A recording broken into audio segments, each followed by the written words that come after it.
Hola colegas, saludos, Charlie Delta 3, Papa Foxtrot Lima. En este video vamos a hablar un poquito de la recepción de satélites NOAA, satélites meteorológicos. Entonces, vamos al grano.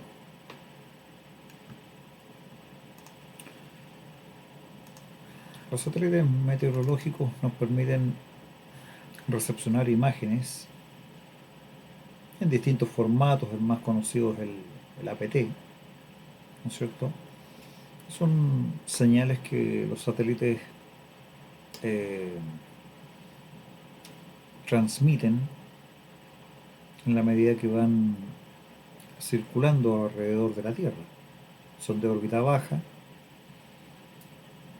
y estas señales pueden ser fácilmente recepcionadas por cualquier persona que tenga una antena y un receptor debidamente configurado.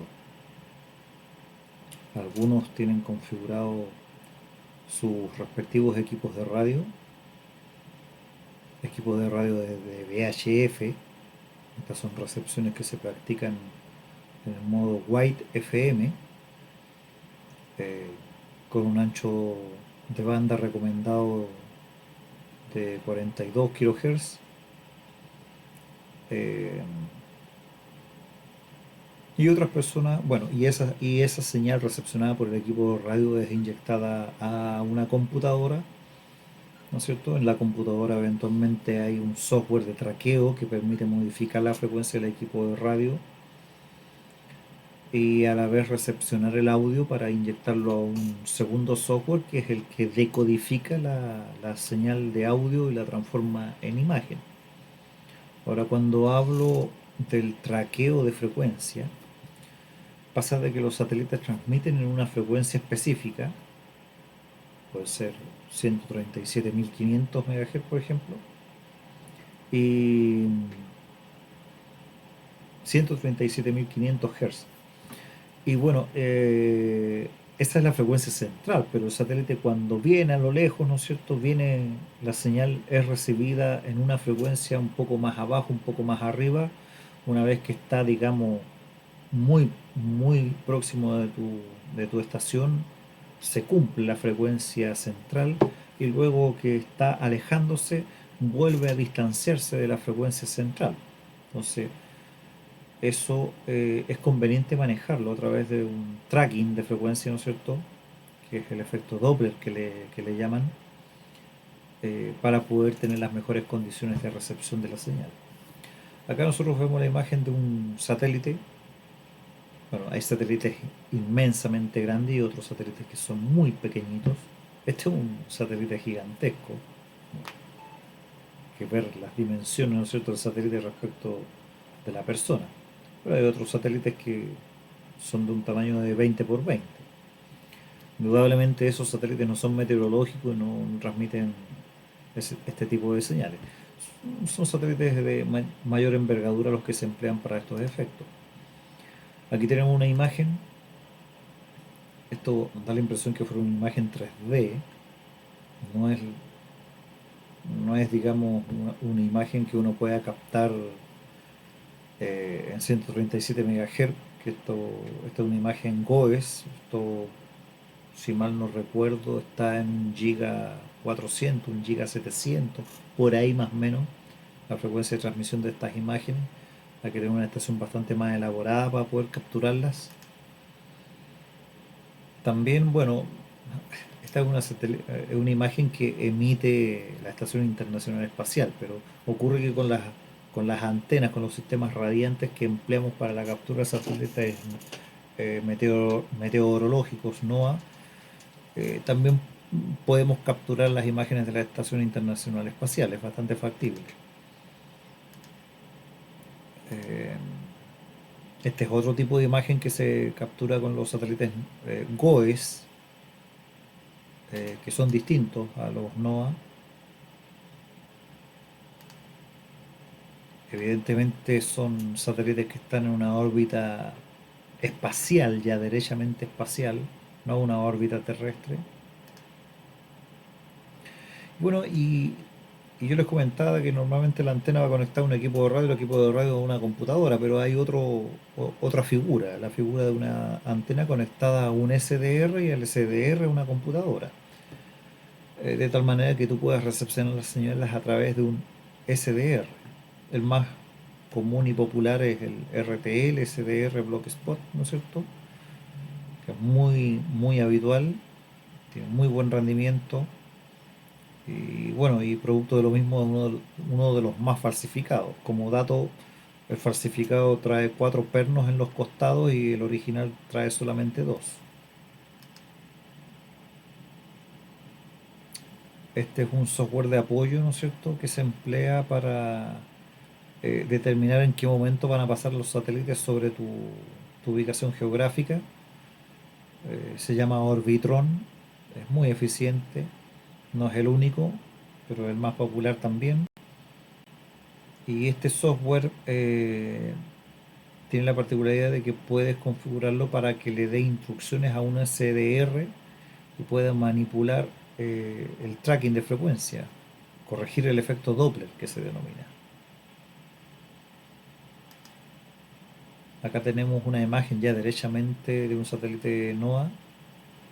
Esto es una imagen APT. Acá, bueno, quien capturó esta imagen, acá arriba aparecen los datos. Este corresponde al satélite NOAA 18. Aquí aparece la fecha, la hora UTC. Fue capturada por Charlie Echo 6, Oscar Lima Whisky, Demis, ¿no es cierto? Ah, Demis. Demis es un activista, por decirlo de alguna manera, en el ámbito de la recepción de satélites meteorológicos. Un grupo, lidera un grupo importante. Acá hay otra imagen, ¿no es cierto? Acá se puede ver la aproximación de un cambio climático importante. Eh, en el sitio de Facebook o en la página web de Demis hay mucha información que te explica cómo identificar qué fenómenos climáticos son los que se generan a través de estas figuras, de los colores, ¿no es cierto? Entre otros apartados.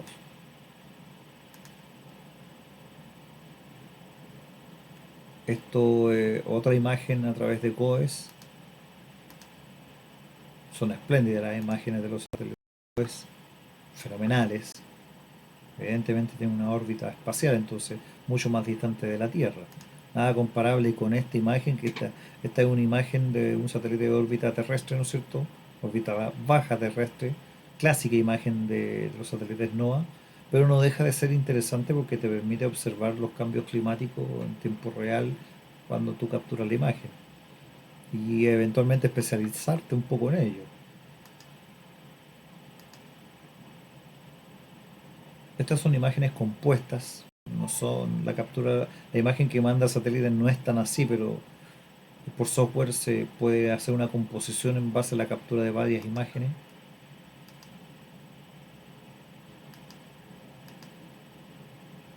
Y esta, bueno, es una imagen muy básica, bajo condiciones de recepción muy precarias. Seguramente una antena que no es para satélites. Esto podría ser capturado con una antena de radiodifusión, para banda de VHF, común y corriente, ¿no es cierto? Aún así logran capturarse imágenes. Bueno, eso era lo que les quería mostrar por un lado. Pero yo voy al lado del sistema receptor, del sistema radiante receptor. Entonces acá yo les voy a mostrarle algunas imágenes de la confección de una antena llamada Turnstein o molinete, ¿no es cierto? Estas son las imágenes de cómo el proceso constructivo de una antena. Acá yo tengo una tapa de PVC, no recuerdo bien, 50 milímetros probablemente. Lo importante es que la tapa sea suficientemente grandecita, ¿no es cierto?, para poder tener espacio de montar los elementos, que van a ser 4, porque esta es una configuración, son dos dipolos cruzados. Aquí va un primer dipolo y luego se monta un segundo dipolo. Acá ven la imagen, entonces acá tendríamos positivo y negativo del primer dipolo y positivo y negativo del segundo dipolo. Entonces luego tenemos que hacer una serie de conexiones con cable coaxial aquí en este interior, ¿no es cierto?, de esta tapa. Esta tapa va a llevar un trozo de PVC encima y luego una segunda tapa que va a tapar por completo esta cavidad. Eh, Como acá empleamos tapas y conduit muy grueso y no queremos un tubo tan grueso, por debajo de esto vamos a montar una tapa más pequeña. Acá se ve la tapa más pequeña, ¿no es cierto? Acá atravesamos los pernos que vimos en la imagen anterior. Aquí estas cabezas de perno, ¿no es cierto?, con golilla. Y ese perno central van a atravesar a la parte inferior a través de esta tapa más pequeña. Ahí están todos los hilos de perno. Y en esta tapa más pequeña vamos a insertar un tubo conduit o un tubo de presión en realidad, que es más rígido, más resistente, más elegante que el conduit. El conduit es naranjo, el tubo de presión es gris, si es que mal no recuerdo, y es más resistente. Entonces aquí vamos a montar un tubo ya bastante más largo, porque en la otra parte, acá nosotros vamos a montar un trozo de tubo, pero no mucho, estamos hablando unos 7 8 centímetros cuando mucho, solamente para poder tapar este sector que es en donde van a ir las conexiones. Entonces va esta tapa, va un trozo de 5 7 8 centímetros, ¿no es cierto? Más otra tapa y con eso hermetizamos las conexiones. Pero necesitamos hacer una especie de, no de mástil, pero una extensión de la antena. Esa la vamos a hacer a través de un tubo más delgado, que es el que vamos a embutir en esta otra tapa más angosta. Y este tubo tiene una longitud no mayor a 1 metro, ¿no es cierto?, que es lo que nos permite después montar un segundo juego de dipolos cruzados, pero que van a ser elementos parásitos, porque van a ser las veces de reflector. Bueno, acá tenemos la figura medianamente terminada, ¿no es cierto? Los dos dipolos cruzados, ¿no es cierto? La siguiente etapa, ¿no es cierto?, rosca. Acá tenemos las conexiones ya efectuadas. Las conexiones, hay algunos gráficos en internet que permiten establecerlo, pero básicamente hay la línea de transmisión llega y se conecta a dos dipolos, y de esos dos dipolos se sacan en paralelo una conexión que va a permitir alimentar los restantes dos dipolos. Luego uno de los cables sobrantes se atraviesa a través de estos agujeros, ¿no es cierto? Y acá tenemos la línea de transmisión. Este cable que está aquí, ¿no es cierto?, eh, cumple la función de desfasar en 90 grados el funcionamiento de uno de los dipolos respecto del otro. Y esto se hace con coaxial de 75 ohms.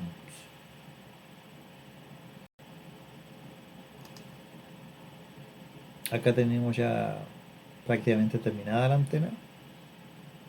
Ya de hecho en este punto ya es operable, ¿no es cierto?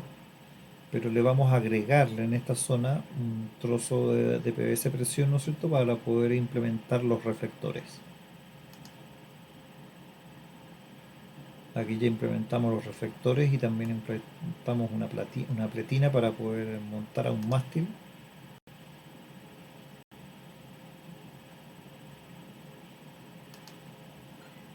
Y ahí tenemos la antena terminada. Tenemos los dos juegos de dipolo cruzados, que son elementos activos, más los dos dipolos, que en el fondo estos no son unos dipolos, son unos reflectores nada más, son unos elementos parásitos. Entonces este trozo de aluminio atraviesa el PVC y continúa hacia el otro extremo, y sin tocarse con este otro, este a su vez también hace exactamente lo mismo. Estos no se tocan entre ellos ni tampoco tienen conexión con los dipolos de la parte de arriba, por eso digo que son elementos parásitos y que hacen las veces de reflector, que si fuese una Yagi, pero con elementos cruzados.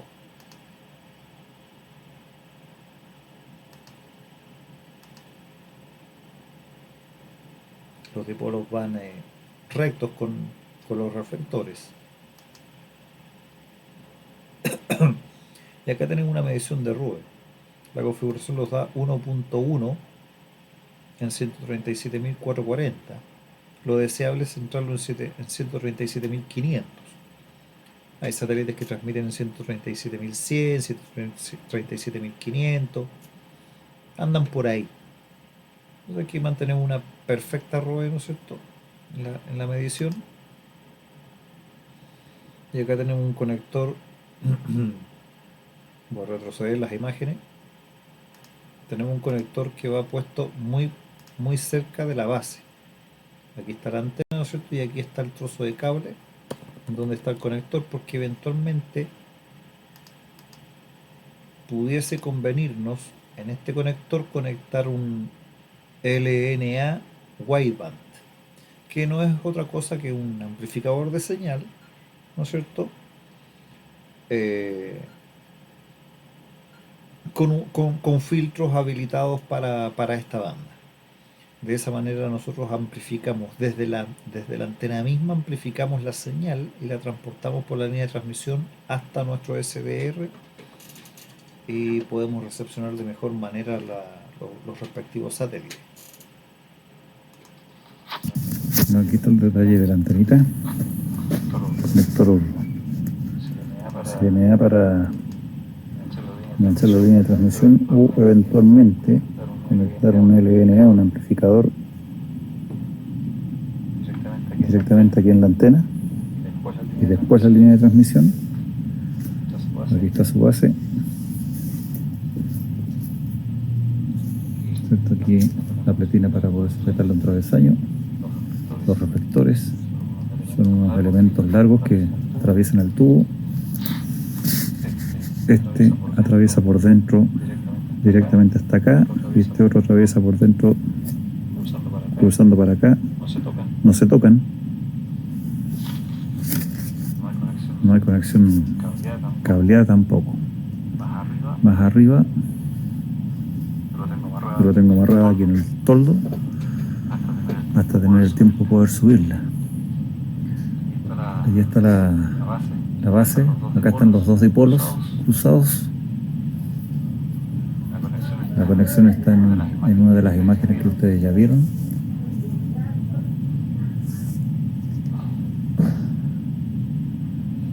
Si es que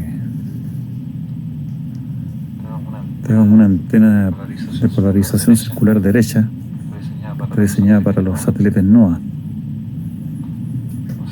No sé si realmente es circular, pero así es como se describe.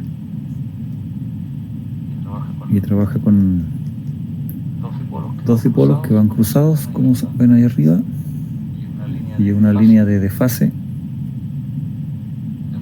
de un cuarto de onda en 75 ohms. El resto es solamente cable B50. Y la separación entre los dipolos y los reflectores también es un cuarto de onda.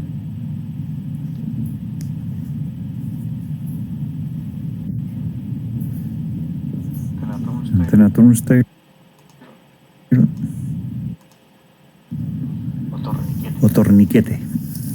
Cuando menciona acá que hay una separación de un cuarto de onda entre los dipolos y los reflectores, es tal cual. Esta es una distancia equivalente a un cuarto de onda. Pueden variarla más arriba, más abajo, van a tener problemas porque van a tener que estar perforando, pero no es algo muy crítico a decir verdad. Yo me limité a hacer el distanciamiento a un cuarto de onda física.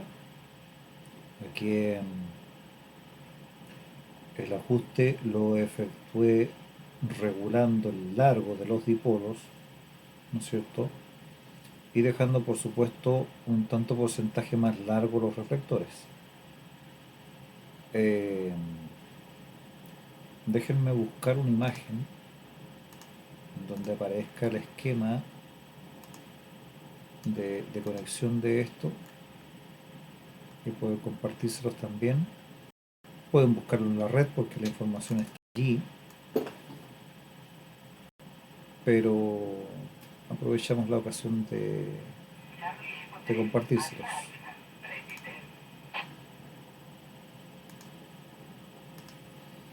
Y bueno, acá tenemos el esquema de conexión, ¿no es cierto? Acá tenemos la línea de transmisión, que es la que va al equipo, al SDR. La malla va conectada a un dipolo, el vivo va conectado al otro dipolo. ¿Mm? Muy bien, en paralelo, la malla del cable coaxial de 75 ohm va conectada a este mismo brazo del dipolo que está conectado a la malla de la línea de transmisión. Y, y el vivo de este cable de 75 ohm va conectado al otro polo del dipolo que va conectado al vivo de la línea de transmisión. Es decir, van en paralelo. La línea de transmisión se conecta a un dipolo y uno de los extremos de la línea de adaptación de 75 ohm va conectada en paralelo. Cuando vuelve, el vivo va conectado a un brazo del segundo dipolo y la malla al otro brazo del segundo dipolo. Esa es toda la conexión. Recordar que esta línea de adaptación, ¿no es cierto?, es de 75 ohm y es de un cuarto de onda. Vamos a ver las medidas de esto.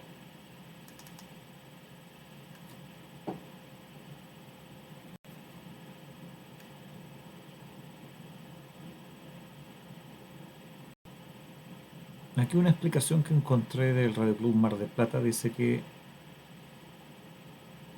eh, cada rama del dipolo se puede usar de tubo de luz 6 milímetros o similar. La longitud es de 50,5 milímetros, ¿no es cierto? Y que en el total de los dipolos, incluyendo la distancia entre ellos, es de 1,20 milímetros. La adaptación de impedancias, acá dice de que es con un juego de dos cables de RG58 50 ohm en paralelo, de una longitud de 361 milímetros. Pero yo no he hecho uso de esta adaptación de impedancia. No fue necesario para lograr la mínima ROE y condiciones adecuadas de funcionamiento de la antena. Solamente hice uso de la línea de retardo, que es con RG59 de 75 ohm, de una longitud de 361 milímetros, ¿no es cierto?, que es la conexión que se hace a los dipolos cruzados. La bajada o línea de transmisión es con cable de 50 ohm,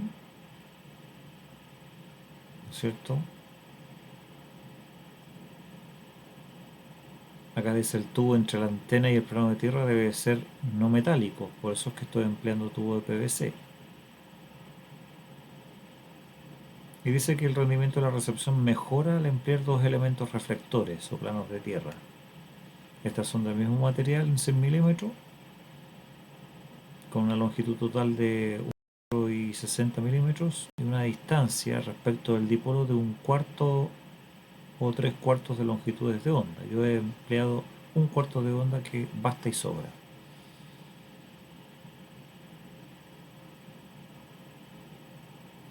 Esa es la explicación de las longitudes de los elementos, ¿no es cierto? Así también vimos ya la explicación de la conexión. Bueno, eso es la parametrización y configuración de esta antena turnstile o torniquete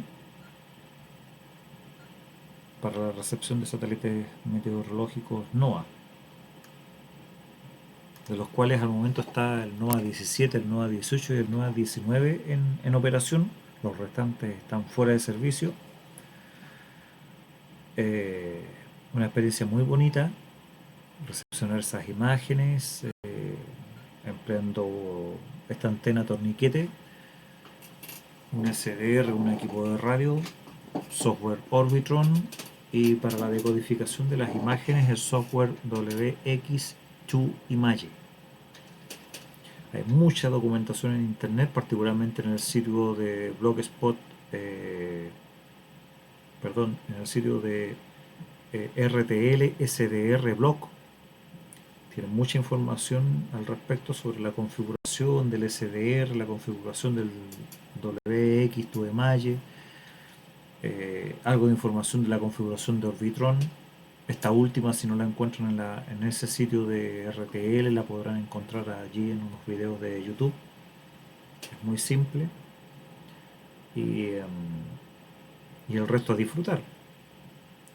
Orbitron prácticamente hace la pega porque te dice a qué hora pasa el satélite, te sincroniza la frecuencia, y WX2IMAGE tiene unos parámetros de configuración que también se ciñe de la información de los datos keplerianos para saber cuándo activarse en recepción y cuándo detener la recepción, y así poder ajustar también los ángulos, ajustar los satélites que van a estar seleccionados para ser recepcionados según los ángulos que uno defina, porque pasan muchos satélites meteorológicos muchas veces, una gran cantidad de veces al día, pero no todas esas veces son ventajosas para su recepción, para su correcta recepción de imágenes. Esto dado por los ángulos de elevación, más que de azimut. Así es que un poco esa era la introducción, ¿no es cierto?, a esta antena torniquete o turnstile para recepción de satélites meteorológicos. Un saludo cordial. José, desde la comuna de Puente Alto, Charlie Delta 3, Papa Foxtrot Lima, Radio Afición para todos.